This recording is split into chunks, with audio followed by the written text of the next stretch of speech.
और बड़ी जानकारी निकलकर सामने आ रही है बजट सत्र से जुड़ी हुई। बता दें कि बजट सत्र का आज 10वां दिन है। स्पीकर के खिलाफ अविश्वास प्रस्ताव तैयार कर रहा विपक्ष, ओम बिरला के खिलाफ प्रस्ताव तैयार कर रहा विपक्ष। 103 सदस्यों ने हस्ताक्षर किए हैं। बता दें कि बजट सत्र का आज 10वां दिन है और 1 फरवरी 2026 को बजट पेश किया गया था और इसके बाद से राष्ट्रपति के अभिभाषण पर चर्चा होनी थी, लेकिन लोकसभा में नेता विपक्ष कांग्रेस सांसद राहुल गांधी के उठाए मुद्दों पर सदन लगातार स्थगित किया जा रहा है। सोमवार को भी लोकसभा की कार्रवाई जो थी वो केवल 13 मिनट ही चली। विपक्ष सदन में लोकसभा में विपक्ष के नेता राहुल गांधी को बोलने देने की मांग लगातार कर रहे हैं। राहुल गांधी ने कहा था कि 1 घंटे पहले स्पीकर के पास हम गए, स्पीकर ने हमें कमिट किया कि मुझे बजट डिस्कशन से पहले बोलने दिया जाए और आप मुझे बोलने नहीं दे रहे हैं। मैं आपसे पूछना चाहता हूं कि आप मुझे बोलने देंगे या नहीं। इधर लोकसभा स्पीकर ओम बिरला को पद से हटाने के लिए विपक्ष दल जो है वो प्रस्ताव लाने की पूरी तैयारी कर रहा है। खबरों की माने तो अब ये तैयारी जो है अंतिम चरण पर है और अब तक 103 सांसदों ने हस्ताक्षर किया है। बड़ी जानकारी बता दें आपको कि 103 सदस्यों ने हस्ताक्षर किया है। ऐसे में बड़ी जानकारी निकलकर सामने आ रही है कि खबरों की माने तो संविधान के अनुच्छेद 94C के तहत ये प्रस्ताव लाया जा सकता है और अब तक 103 सांसद इस पर हस्ताक्षर कर चुके हैं। बता दें कि बजट सत्र का आज 10वां दिन है और ऐसे में अविश्वास प्रस्ताव को लेकर सदन में हंगामा देखने को मिल सकता है आज 10वें दिन में। और इस मामले में विपक्ष ने लोकसभा स्पीकर ओम बिरला को लगातार घेरा है, जिन्होंने राहुल गांधी को राष्ट्रपति के अभिभाषण पर धन्यवाद प्रस्ताव से भी किसी किताब या फिर रिपोर्ट पर बोलने की इजाजत नहीं दी थी। और अब सामने आया है कि लोकसभा स्पीकर के खिलाफ विपक्ष अविश्वास प्रस्ताव लाने की पूरी तैयारी में है। खबरों की माने तो विपक्षी सांसदों का आरोप है कि लोकसभा स्पीकर सदन में विपक्ष पक्षपात करते हुए नजर आ रहे हैं और उन्हें बोलने की मंजूरी राहुल गांधी को नहीं दी जा रही है। कई तरह के आरोप लगाए जा रहे हैं और लोकसभा स्पीकर को लेकर यहाँ पर बता दें कि लोकसभा स्पीकर को लेकर विपक्ष की शिकायतें लगातार सामने आ अविश्वास प्रस्ताव तैयार कर रहा है विपक्ष। ऐसे में राहुल गांधी को बोलने नहीं दिया जा रहा है, आरोप लगाया जा रहा है और इसको लेकर अविश्वास प्रस्ताव की तैयारी चल रही है।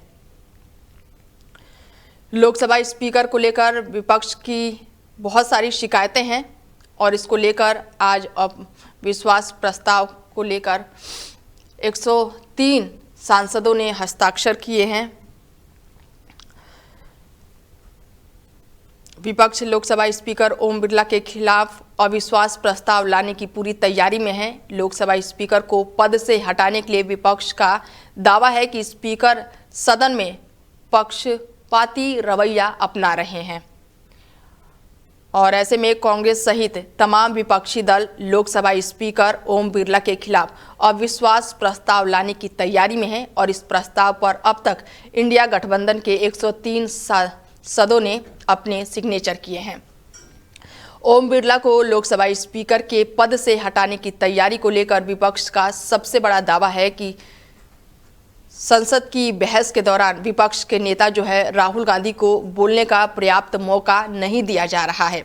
साथ ही विपक्षी सांसदों के निलंबन और सत्ता पक्ष के सांसदों के खिलाफ कार्रवाई न होने को लेकर भी काफी नाराजगी देखने को मिल रही है और इसी सिलसिले में कांग्रेस अध्यक्ष मल्लिकार्जुन खड़गे के दफ्तर में हुई बैठक में स्पीकर के खिलाफ अविश्वास प्रस्ताव लाने का फैसला लिया गया।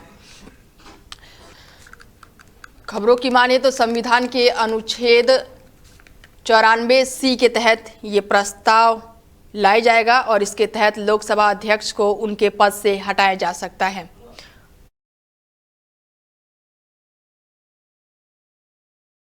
बता दें कि इसके लिए किसी भी लोकसभा सदस्य को महासचिव को एक लिखित नोटिस देना होता है और इस नोटिस में स्पीकर को पद से हटाने के इरादे का स्पष्ट जिक्र होना चाहिए। लोकसभा स्पीकर को हटाने का प्रस्ताव लाने से पहले कम से कम 14 दिन का पूर्व नोटिस देना जरूरी होता है और ये समय इसलिए दिया जाता है ताकि सदन और स्पीकर इस पर चर्चा को लेकर तैयार हो सके। और इस खबर पर हमारे साथ हमारे मेहमान जुड़ चुके हैं, संदीप जी जुड़ चुके हैं। जो कि राजनीतिक विशेषज्ञ हैं और उनसे जानते हैं कि अविश्वास प्रस्ताव को लेकर विपक्ष पूरी तरह से तैयारी कर चुका है और ऐसे में आरोप ये लगाया जा रहा है कि राहुल गांधी को सदन में बोलने नहीं दिया जा रहा है। किस तरीके से देख रहे हैं संदीप जी?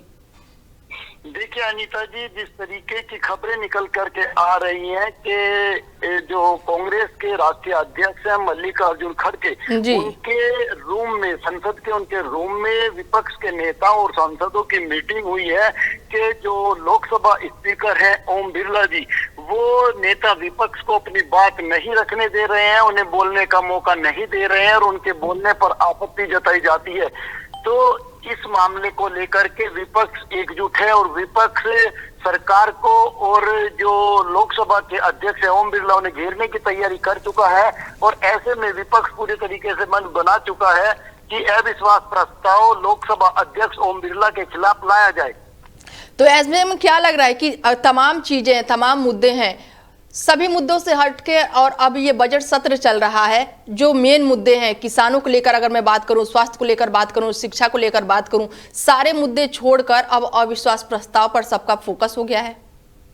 देखिए बिल्कुल अनीता जी, ऐसा लगता है कि अविश्वास प्रस्ताव पर सबका फोकस हो गया है क्योंकि लोकतंत्र में बहुत जरूरी है सत्ता के साथ, सरकार के साथ विपक्ष की आवाज का सुना जाना, विपक्ष को लोकसभा में बोलने का पूरा मौका देना, क्योंकि जो विपक्ष होता है विपक्ष को ये समझा जाता है कि ये जनता की आवाज है। ऐसे में अगर लोकसभा में नेता विपक्ष को बोलने से रोका जाएगा या बात रखने से रोका जाएगा तो फिर विपक्ष के पास एक ही उपाय रह जाता है कि वो लोकसभा अध्यक्ष के खिलाफ अविश्वास से प्रस्ताव लेकर के आए और अविश्वास प्रस्ताव अगर लोकसभा अध्यक्ष के खिलाफ आता है तो उनकी जो कार्य करने की जो तरीके हैं उन पर एक बहुत बड़ा सवाल या निशान लग जाता है। तो लेकिन राहुल गांधी तो बोल रहे हैं, कौन रोक रहा है उनको संदीप जी? देखिए बिल्कुल राहुल गांधी बोल रहे हैं, लेकिन राहुल गांधी का ये कहना है कि मुझे संसद के अंदर नहीं बोलने दिया जा रहा है, मुझे बाहर आकर के पत्रकारों के सामने अपनी बात रखनी पड़ रही है। वो जब भी जो किताब है नरवणे साहब की, जो पूर्व सेना अध्यक्ष रहे हैं, उस पर बोलने की कोशिश करते हैं या जब भी वो ये पूछना चाहते हैं कि ऐसी क्या वजह थी कि जब चीन के 4 टैंक और सेना हमारे बॉर्डर की तरफ बढ़ रही थी तो क्यों उस वक्त प्रधानमंत्री ने कोई एक्शन नहीं लिया या रक्षा मंत्री ने कोई जवाब नहीं दिया, और जब वो 500 मीटर की दूरी पर थे तब अचानक से क्यों ये कह दिया गया कि जो भी करना है खुद करो। बिल्कुल सारी चीजें तो सही है, लेकिन जिस किताब का जिक्र आप भी कर रहे हैं संदीप जी, उस किताब वो पब्लिश नहीं है और आपको भी ये पता होगा कि ऐसे बुक पहले हमें कोट करना होता है, उसके बाद से हम सदन में बोल सकते हैं। देखिए अनीता जी, ये बात तो अपनी जगह बिल्कुल सही है कि किताब अभी तक ऑथराइज वो पब्लिश नहीं हुई है।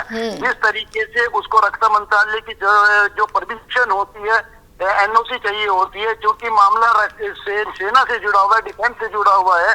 लेकिन हाँ, ये भी सच्चाई है कि वो किताब लिखी जा चुकी है और उस किताब की कुछ प्रतियां लोगों के पास अवेलेबल हैं, और अगर सेना अध्यक्ष ने उसके अंदर ये लाइनें ऐड की हैं तो ये अपने आप में एक बड़ा मामला बन जाता है, देश की सुरक्षा से जुड़ा हुआ मामला बन जाता है। और फिर विपक्ष ये भी जानना चाहता है कि आखिर ऐसी क्या मजबूरी है जो सरकार किताब को पब्लिश नहीं होने दे रही, सरकार किताब को एनओसी क्यों नहीं दे रही है छपने के लिए।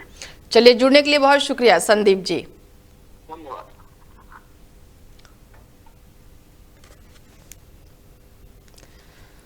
बता दें कि बजट सत्र का आज 10वां दिन है। ऐसे में विपक्ष के नोटिस के 14 दिन पूरे होने पर भी लोकसभा स्पीकर के खिलाफ अविश्वास प्रस्ताव जो है वो सदन में रखा जाता है और प्रस्ताव पर चर्चा के दौरान स्पीकर सदन की अध्यक्षता नहीं कर सकता है, लेकिन वो सदन में मौजूद रह सकता है और वो बोल भी सकता है।